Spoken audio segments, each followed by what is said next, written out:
Good afternoon, Coach. Great to see you. Congrats. Thank you. At this time, we'd like to welcome to the Final Four and to the main interview room the head coach of Houston, Kelvin Sampson. Coach, we'll ask you to begin with an opening statement, then we'll take some questions. Really proud of this team. Every team has a journey. It has to start not knowing what they're going to be, just kind of figure out how to stay in the moment early. June, July, September. We start the season so early now. Of course, I'm so old, I remember when season started after Thanksgiving. Now, you may have 5 guys transfer by Thanksgiving. But the team this year is very much a player-led team. We have great player leadership. We have players that really care about each other and the program. And I think that's reflected on how they have handled adversity when they went on the road. We weren't a great team early in the year, but I've seen that many times. Over the course of the year, your team gets better and better and better. And guys like L.J. Cryer and J.1 Roberts, Emmanuel Sharp, JoJo Tugler, Javier Francis, Malik Wilson, Terrence Arsenault. We had all those guys back, and that really helped. A guy like Milos Uzan, and he made great progress as the year went on, and I would give a lot of credit for that to our returning players. Coach, we'll take our first question up front and the center. Dan. Kelvin, hey, Dan Wolkin from USA Today. There are 6 players starting for the Final Four teams who are 23 and older. Obviously, that reflects college basketball in general, getting older. How hard would it be to coach a team, like Duke? I mean, obviously they have great talented players, but a much younger team in this era to get this far? Well, the thing that, of course, I had a up-close look at Zion James. They didn't start 5 freshmen. They started 3. The brilliance of John is how he insulated those guys with veteran guys, and they don't get talked about enough. Zion James, when he was at Tulane, smart, tough, winner. For them to identify him, evaluate him, and say that's what we need with these 3. Then Proctor, this would be my 3rd straight year seeing this kid. Duke came to Houston when John first got the job, and he came to Houston and scrimmaged us in October. And Proctor and Filipowski and I can't remember the other big kid. He's with the Dallas Mavericks now. But I remember watching that team, and Proctor's a pro.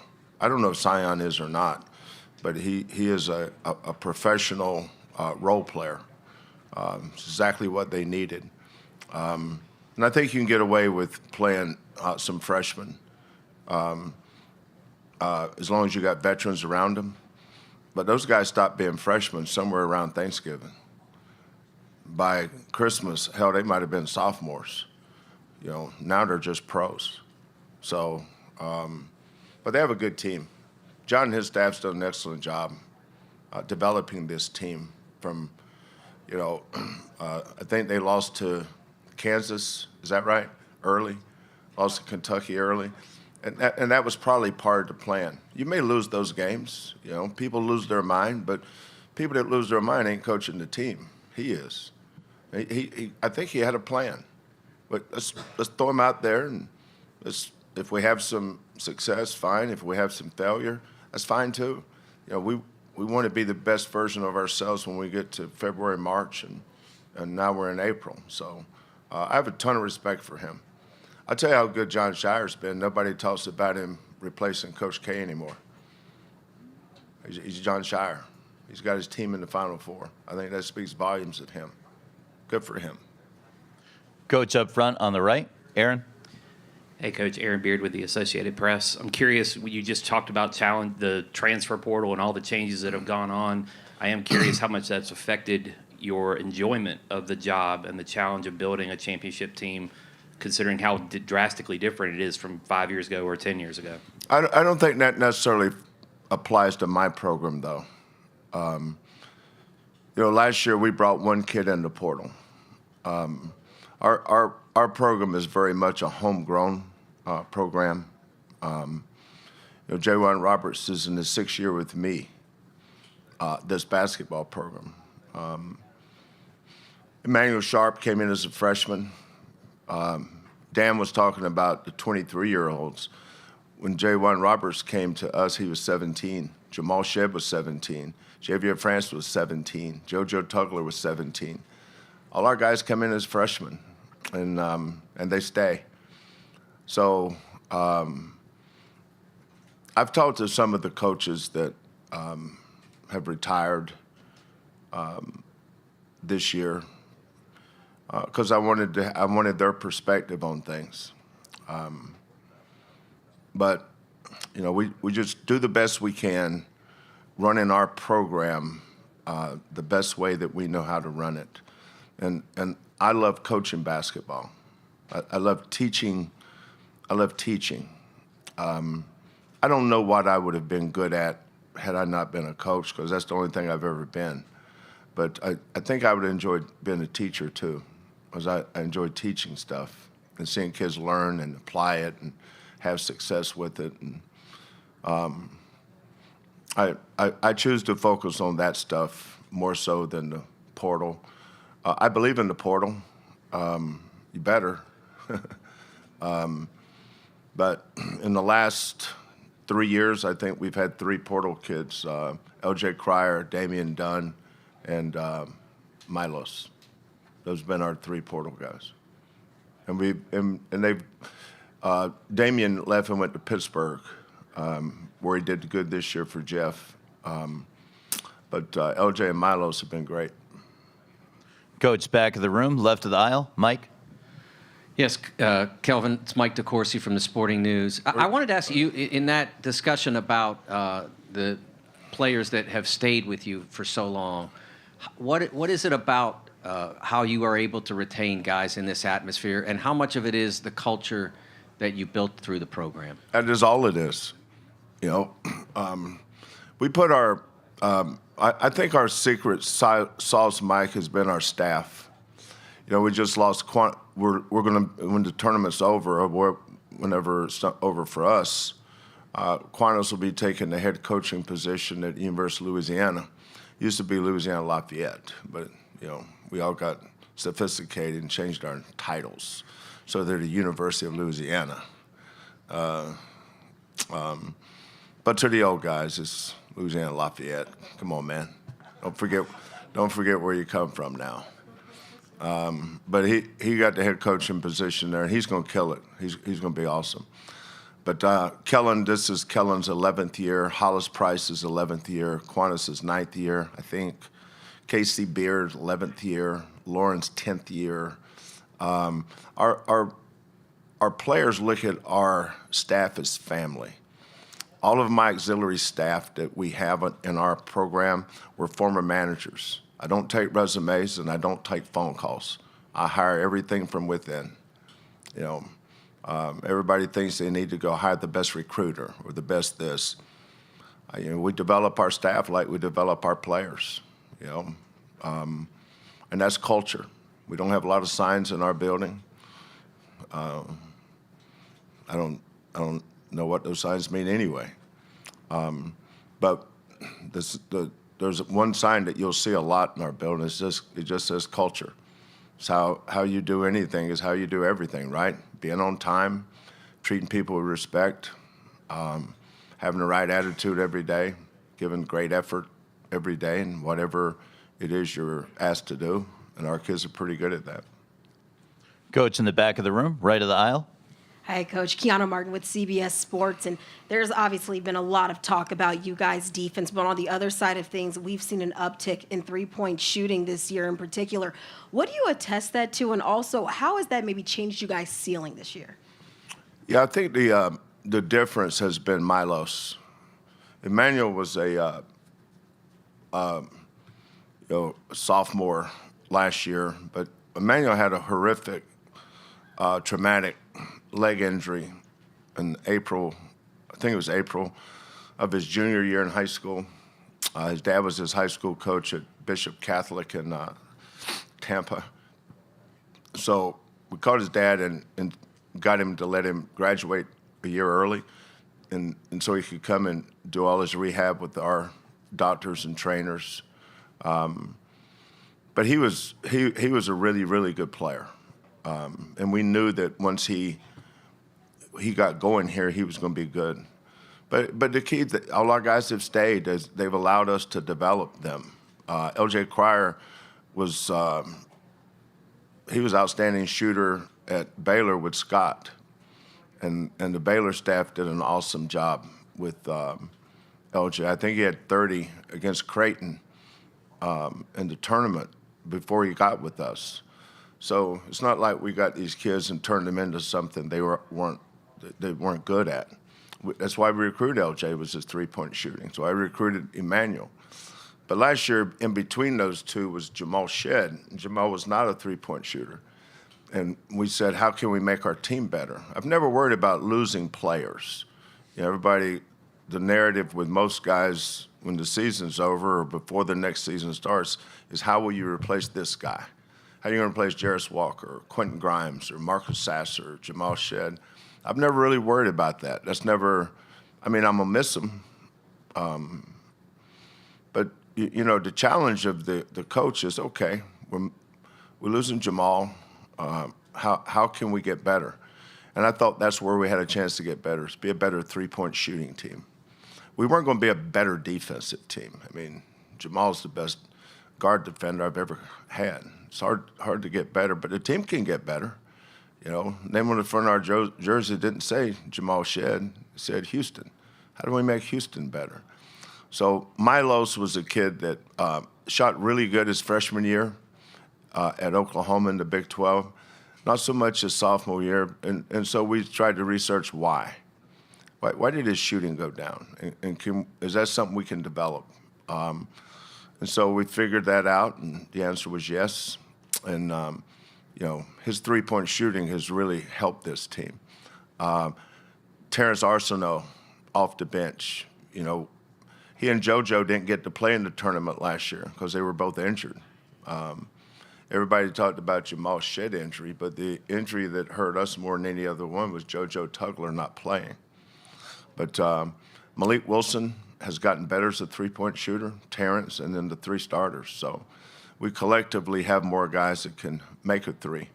We've gone from being a three-point shooting team to a three-point making team. There's a difference. On the right side up front, John. John Fanta, Fox Sports. Kelvin, kind of a two-parter here.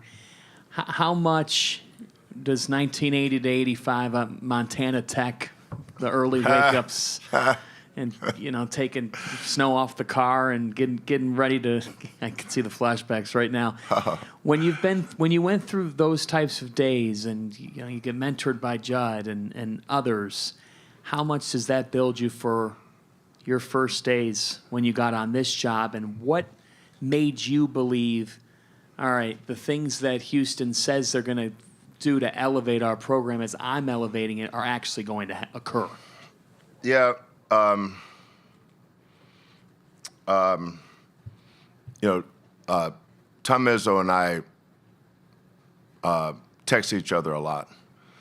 We actually used to be roommates. At camp, Michigan State's basketball camp. We had bunk beds. I can't even remember who was on top, the top bunk or the bottom bunk. But you know, when you're a grad assistant for Judd Heathcote, you're really a manager. And if you think you're more than that, he'll find a way to remind you if you screw up. And I was always really good at screwing up. But Tom and I would get up so early and go out behind old Jennison Fieldhouse. The old guys know what I'm talking about. New guys only remember Breslin, but there used to be Jennison Fieldhouse. And we would line a court off in the parking lot so we could play. And we had these portable baskets we'd stick up. But Judd's the only reason why I got the job at Montana Tech, and he's the only reason why I became the head coach at 31 years old at Washington State University. So, and Tom and I talk about Judd a lot. Tom said yesterday, he said, if you and I had been playing each other in the Final Four, Judd would have probably been up there wanting to know why we didn't play any zone or something. And he's right. Judd would have found something, that's for sure. But those days for me, as all four coaches here, and there's far better coaches out there than I am that didn't make the Final Four this year. But that's why the feeling of coming here is not one of accomplishment. Is for me, maybe because it's my ages, but it's more gratitude. Just grateful that you still have an opportunity to do this. Houston. The only reason I took the Houston job was to get my family back together. We'd been apart. Kellen had just gotten fired. I'd been fired. Kellen got fired. Lauren didn't like her job. So, for me, it was where can I go where they'll let me hire my children? If they had had a nepotism law where I couldn't do it, I wouldn't have taken that job. Up front on the left of the aisle. Coaches, there's kind of a divide in this Final Four. You got you and Bruce Pearl, and then you got two guys that are young enough to be your sons. Thank you. Appreciate that. I hadn't quite looked at it like that, but I will now. You and he have negotiated difficult waters and been through adversity. And how much does that mean? And could you also just address the seeming trend toward younger head coaches being hired these days? Yeah. Well, I coach against my son Kellen in scrimmages all the time, and he's always kicking my butt. So I'm used to getting beat by younger guys. I think it's great for the game because the game should always be about the future. We should honor the past, but we shouldn't live in the past. Sometimes we do that too much. I saw that at Houston. All people ever talked about at Houston when I got there was Phi Slamma Jamma. And I'm thinking, none of the kids that I'm recruiting, nor their parents have ever heard of that. That's the past. Honor it. Let's honor those guys. But for God's sake, don't live in the past. When I look at Todd, John, it makes me feel good about the future of the game. I still think Bruce has got a lot of good years left. He's a youngster. He's only 65. Maybe not so much for this old one, but the game is in good hands with the young coaches, and I think they're better set up to navigate these choppy waters that we have in front of us than maybe the old guys that coached the game when there was no shot clock, no three-point line, and then we had a 45-second shot clock, and most of these young ones didn't even know that. But I know I learned from them.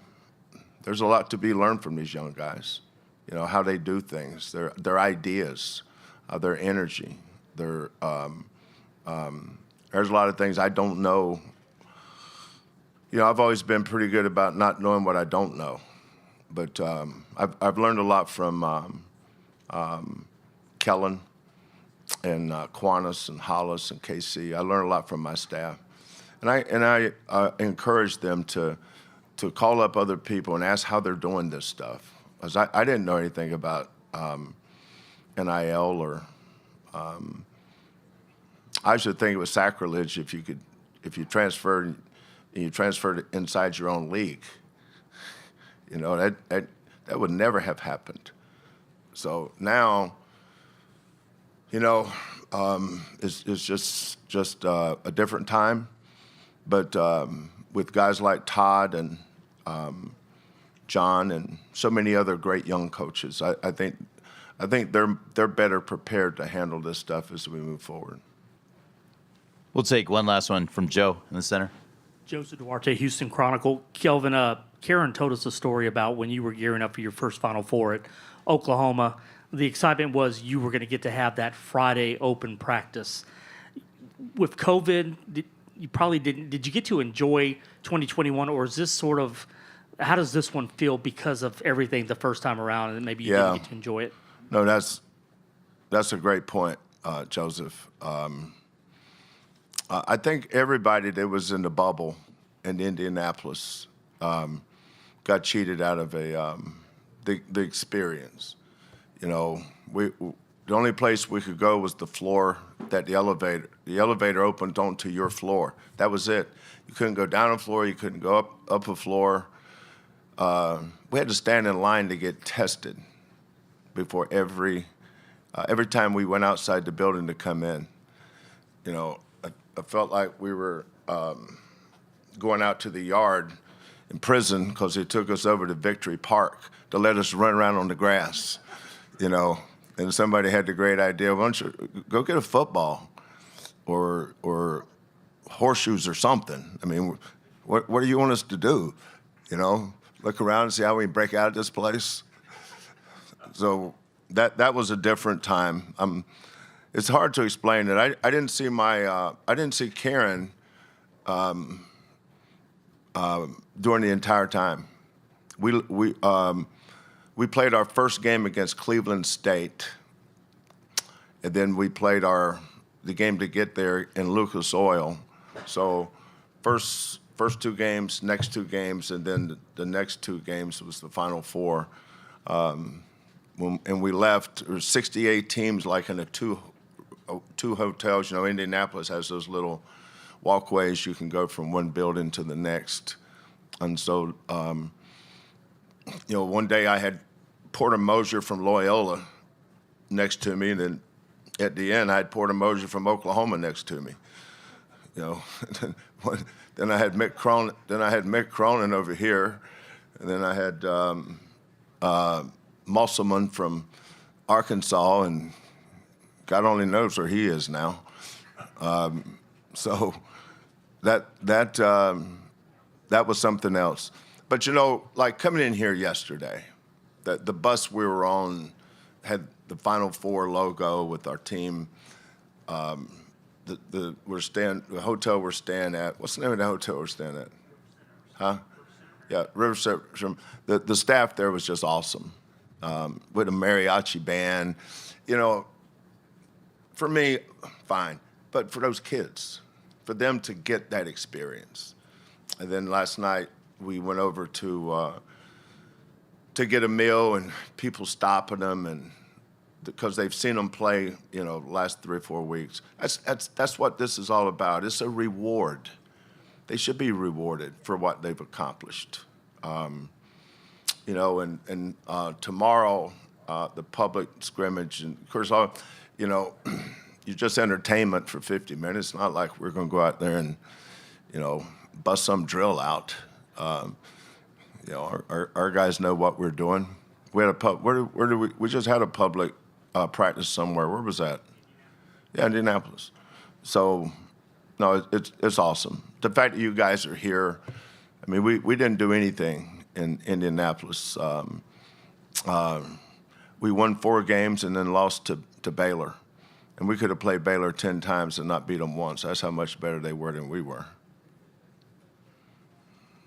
I want to thank Coach Sampson for rewarding us with his time. Congratulations again, and welcome to the Final Four. Okay, thanks, guys. Thank you, Coach. Duke's locker room opens for student-athlete availability in 10 minutes at 2:30 until 3 o'clock. Coach Shire joins us from 3:20 to 3:40 here in the